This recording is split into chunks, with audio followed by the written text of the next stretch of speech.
अपनी जो कला है उसके बारे में थोड़ा बताइए, जो लोग नहीं जानते उसके बारे में सर। गोंड एक जाति है और उसकी उपजाति प्रधान है। मैं प्रधान हूँ, जिसमें प्रधान जो है कहानियाँ कहते हैं गोंडों की, और गोंडों के देवी देवताओं के, गोंडों के जो इतिहास बताते हैं और धरती की उत्पत्ति कैसी हुई, जन्म कैसे हुआ, आदमी का जन्म कैसे हुआ, पेड़ पौधे की जन्म कैसे हुए, जीव जंतु के जन्म कैसे हुए, इनके बारे में वो गा के बताते हैं और उनको हम लोग पेंटिंग में करने की कोशिश करते हैं। हाँ पूर्वज पहले गाकर जो कथा कहते थे, किस्सा कहते थे, अब उसको पेंटिंग में आप लोगों ने तब्दील कर दिया। हाँ जी, हाँ जी। जो काम आप लोगों ने किया सर गोंड पेंटिंग को लेकर, आज कह रहा है कि देश और दुनिया के तमाम बड़े जगहों पर वो लगा हुआ है और उससे हजारों लोगों को आपने, अपने समुदाय के लोगों को रोजगार से जोड़ा है। तो एक दिन ऐसा था कि हमको गोंड आर्ट करने के लिए लंदन जाना पड़ा। मसाला जोन, मसाला जोन एक इंडियन रेस्टोरेंट है जहाँ, वहाँ काम करना था। हमने 2 महीना वहाँ काम किया और लंदन के जितने भी जो रीति रिवाज हैं, वहाँ कैसे एक दूसरे से प्यार करते हैं, वहाँ कैसे मेट्रो चलता है, वहाँ के लोग कैसे हैं, कैसे होटल में जाते हैं। पूरा आपने जो वो बुक आपने लिखा वो चित्र पेंटिंग का सीरीज है। जी, पूरा सीरीज है, पेंटिंग है। जो लंदन में एक आदिवासी जाता है और वहाँ जो अपने देश से जाता है और वहाँ की देश की परंपरा और अपनी देश की परंपरा को कैसे वो एक साथ दिखाने की कोशिश करता है। मुझे एक पब्लिशर मिला और उसने बोला कि लंदन के बारे में कुछ चित्र बना के बताइए जो आप बोल रहे हैं। तो मुझे 3 महीना लगा और छोटे छोटे पेपर करने में, और उन्हीं चीज़ों को बनाया। और जब बनी बुक तो मुझे दोबारा लंदन वालों ने उस बुक को पढ़ने के बाद बोला कि हम तो यहीं के लोग थे, हमको पता नहीं चला। और एक आदिवासी लड़का आया और वो हमारे लंदन के बारे में बता रहा है। ओरिजिनल आपकी कहानी है और उसके चलते आज गोंड पेंटिंग पूरी दुनिया में जानी जा रही है। उसी के चलते और भी बच्चे जितने भी लोग हैं आज उसको एक जीने का तरीका भी बनाया है और अपने परंपरा को अपने तरीके से बता रहे हैं। कहा जाता है कि भाई देश के जितने भी बड़े होटल हों, ताज हों, आईटीसी, वो सब जगह आपकी पेंटिंग्स की कम से कम वहाँ दिखता है। देखिए, कब आर्ट कैसा होना चाहिए, अलग अलग लोगों का पसंद होता है। हमारी कोशिश ये थी कि इस आर्ट को कैसे बचाया जाए। तो आज आप देखेंगे कि बड़े बड़े हीरो और बिजनेसमैन, होटल, ये सब जगह में हमारे गोंड आर्ट मिलेंगे आपको। नमस्कार, सोशल संवाद में स्वागत है। मैं शशि भूषण। जमशेदपुर लिटरेचर फेस्टिवल का ये मंच है जहां देश भर के जाने माने कलाकार, कथाकार, लेखक, चित्रकार सभी जुटे हुए हैं और हमारे पास देश के जाने माने चित्रकार और कह सकते हैं भज्जू श्याम जी, जिन्होंने गॉड पेंटिंग के लेकर इन्होंने एक अलग पूरी दुनिया में पहचान बनाई है। हम इस पेंटिंग कला के बारे में भी जानेंगे, समझेंगे और किस तरीके से इसकी शुरुआत हुई है और क्यों ये खास है, क्यों इसकी चर्चा हो रही है, इस पर भी हम बात करेंगे। सबसे पहले समय देने के लिए और जमशेदपुर में आने के लिए आपका सर स्वागत है, आभार है। हाँ, धन्यवाद। थोड़ी सी अपनी जो कला है उसके बारे में थोड़ा बताइए, जो लोग नहीं जानते उसके बारे में सर। गोंड एक जाति है और उसकी उपजाति प्रधान है। मैं प्रधान हूँ, जिसमें प्रधान जो है कहानियाँ कहते हैं गोंडों की, और गोंडों के देवी देवताओं के कहानियाँ कहने वाला प्रधान होता है। उनकी वो मैं प्रधान हूँ और मैं, मेरे पूर्वज और मेरे जो इतिहासकार और गोंडों के जो इतिहास बताते हैं और धरती की उत्पत्ति कैसी हुई, जन्म कैसे हुआ, आदमी का जन्म कैसे हुआ, पेड़ पौधे की जन्म कैसे हुई, जीव जंतु के जन्म कैसे हुए, इनके बारे में वो गा के बताते हैं और उनको हम लोग पेंटिंग में करने की कोशिश करते हैं। हाँ, पूर्वज पहले गाकर जो कथा कहते थे, किस्सा कहते थे, अब उसको पेंटिंग में आप लोगों ने तब्दील कर दिया। हाँ जी, हाँ जी। तो आदरणीय जनगण श्याम जी मेरे गुरु और चाचा जी हैं, जिन्होंने इस पेंटिंग की शुरुआत करी। उसके पहले दीवालों में, लकड़ियों में और दीवालों में जो काम होता था, फ्लोर में जो होता था वो ढिगना होता था, महिलाओं का काम होता था। जैसे बच्चे के जन्म में, शुभ कार्य में, दीपावली में, शादी में, उसमें ढिगना करते थे। या कोई चीज़ अच्छा हो रहा है, गोंड पूजा हो रहा है, तो उसमें भी ढिगना किया जाता था। लेकिन जनगढ़ जी लगभग 55 साल पहले यहाँ जो है ना, भारत भवन में, वहाँ से किसी ने उनको कलाकार ढूंढने के लिए भारत भवन से लोग गए और वो उनको जनगढ़ जी को मिले।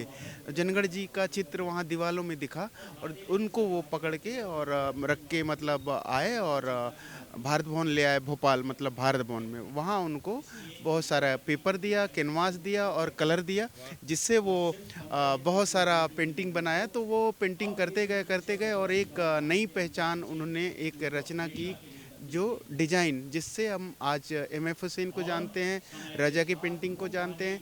आज हम जहाँ भी देखेंगे जनगढ़ जी के काम को हम कहीं भी पहचान लेंगे। मैं नहीं, मतलब जो भी पेंटिंग को जानने वाला लोग है गोंड कला में, वो जनगढ़ जी को जान जाते हैं। तो कहा जाता है कि भाई जो काम आप लोगों ने किया सर गोंड पेंटिंग को लेकर, आज कह रहा है कि देश और दुनिया के तमाम बड़े जगहों पर वो लगा हुआ है और उससे हज़ारों लोगों को आपने, अपने समुदाय के लोगों को रोज़गार से जोड़ा है।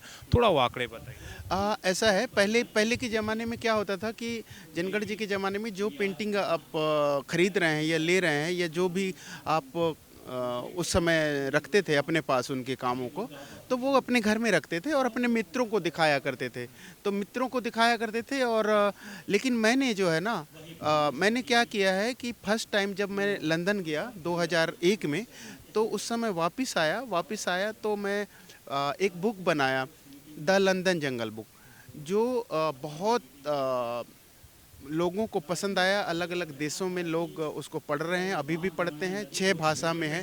हाँ, पूरे पेंट, वो एक जर्नी बुक है, जो फर्स्ट टाइम एक आदमी, आदिवासी लड़का शहर में आता है और वो आर्टिस्ट बनने नहीं आता है, वो काम की तलाश में आता है। एक कुछ भी काम मिलेगा वो करेगा, और मैं वैसे ही था। मैं आदिवासी था, कुछ भी काम करूँगा, और मेहनती था तो मैं करता था। और आने के बाद मेरा जो काम करा, वॉचमैन की नौकरी करी, 3 महीने की नौकरी करी, उसमें काम छूटा तो चाचा जी ने मुझे बोला कि मैं स्केच करता हूँ, और भी लोग हैं वहाँ, उनके साथ काम करो, स्केच करूँगा, उसके अंदर कलर भरना। तो वो कलर भरते आज भी मैं कलर भर रहा हूँ। और वहीं से एक दिन हमारे चाचा जी ख़त्म हो गए 2001 में ही, 2000 में। तो अ, जो जनगढ़ जी को जानते थे वो मुझे भी जानते थे, क्योंकि मैं उनके साथ ही जाता था असिस्टेंट के रूप में।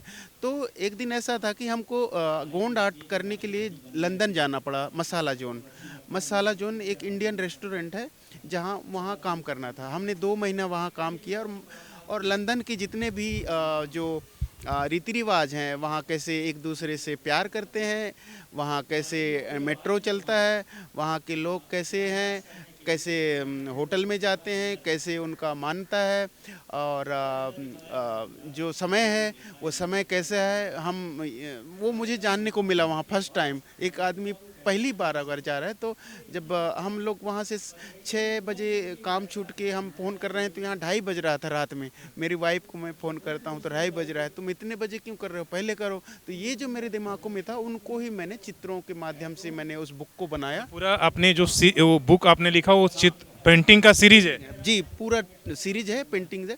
जो लंदन में एक आदिवासी जाता है और वहाँ जो अपने देश से जाता है, और वहाँ की देश की परंपरा और अपनी देश की परंपरा को कैसे वो एक साथ दिखाने की कोशिश करता है। जैसे समय को कैसे दिखाना है, वहाँ के अंडरग्राउंड को कैसे दिखाना है, वहाँ के भिखारियों को कैसे दिखाना है, जो भीख मांग रहे हैं और हमसे खूबसूरत हैं, और हम कहते हैं उनको भिखारी हैं, तो वो भिखारी तो नहीं हो सकते। ऐसा हमारे यहाँ जो भीख मांगने वाले अलग है, वहाँ के अलग हैं। वहाँ का प्रेम करने का तरीका अलग है, हमारे प्रेम तरीका करने का तरीका अलग है। तो उन चीज़ों को मैं माइंड में रखा था, और उसको मैंने अचानक आया इंडिया, और मुझे एक पब्लिशर मिला, और उसने बोला कि लंदन के बारे में कुछ चित्र बना के बताइए जो आप बोल रहे हैं। तो मुझे 3 महीना लगा और छोटे छोटे पेपर करने में, और उन्हीं चीज़ों को बनाया। और जब बनी बुक, तो मुझे दोबारा लंदन वालों ने उस बुक को पढ़ने के बाद बोला कि हम तो यहीं के लोग थे, हमको पता नहीं चला, और एक आदिवासी लड़का आया और वो हमारे लंदन के बारे में बता रहा है ऐसा ऐसा। तो मुझे एक अच्छा लगा, क्योंकि मेरे जो दादाजी थे वेरियल एल्विन के साथ वो रहते थे, जो लंदन के आदमी हैं, और वो हमारे आदिवासियों के बारे में बुक बनाते थे, वेरियल एल्विन। और मैं जब फर्स्ट टाइम गया तो मैं लंदन के लोगों के बारे में बुक बनाया। तो मेरे लिए वो एक अलग चीज़ हुई और एक नया हुआ, और वो लोगों ने उसको पढ़ा और इतना अच्छा हुआ कि आज कितनी भाषाओं में सुनेंगे और कितना आपने लॉन्च किया? ये पहला ही है, इसके बाद भी आपने नहीं, मेरा फर्स्ट बुक लंदन जंगल बुक के बारे में बता रहा हूँ मैं, लेकिन इसके बाद तो मैंने 16 बुक बनाए हैं।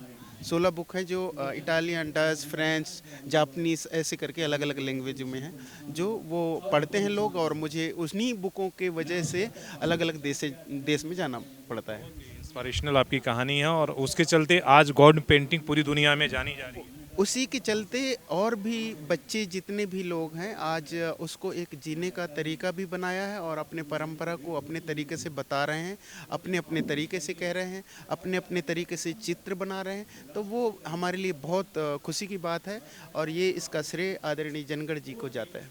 आज कहा जाता है कि भाई देश के जितने भी बड़े होटल हों, ताज हों, आईटीसी, वो सब जगह आपकी पेंटिंग्स की कम से कम वहाँ दिखता है, वहाँ के वालों में।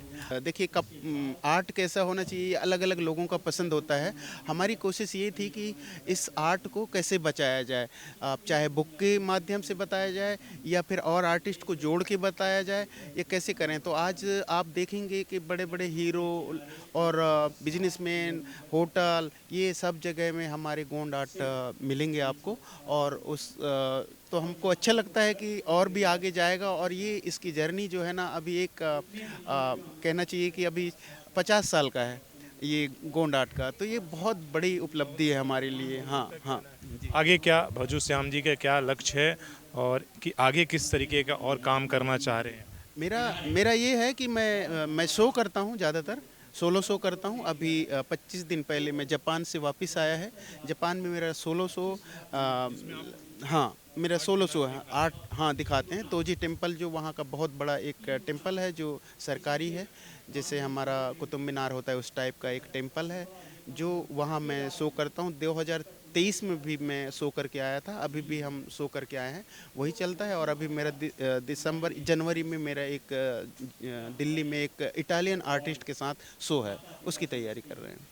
बहुत थैंक यू, बहुत इंस्पिरेशनल आपकी स्टोरी है। और हमारे यहाँ भी कई जनजातियों, जैसे यहाँ पर सोहराई पेंटिंग आप देखिए, यहाँ के आप जब दीवारों को देखते हैं उसी तरीके से जैसे इन्होंने बताया कि कौन यहाँ के आप जाएंगे गाँव में तो आप देखेंगे कि आदिवासी समुदाय जो है वो सोहराय मनाए या अलग तरह की पेंटिंग अपने वालों पर करता है। लेकिन जिस तरीके से इन्होंने पूरी दुनिया में अपनी गॉड पेंटिंग अपने जनजाति समुदाय का इन्होंने एक पहचान दिलाई, वो काबिल तारीफ़ है। अगर आपको इसके बारे में अगर ज़्यादा जानना तो आप इंटरनेट पर जाकर देख सकते हैं, इनके तमाम वीडियोस आपको मिल जाएंगे और उससे आप समझ सकते हैं कि कितना महान काम ये कर रहे हैं अपने समुदाय के लिए, अपने आर्ट पेंटिंग के लिए, और क्यों जो है इन्हें पूरी दुनिया इस तरीके से आज जो है पढ़ना और देखना चाहती। अपने सहयोगी सोनू के साथ शशि भूषण, सोशल संवाद न्यूज़, झारखंड।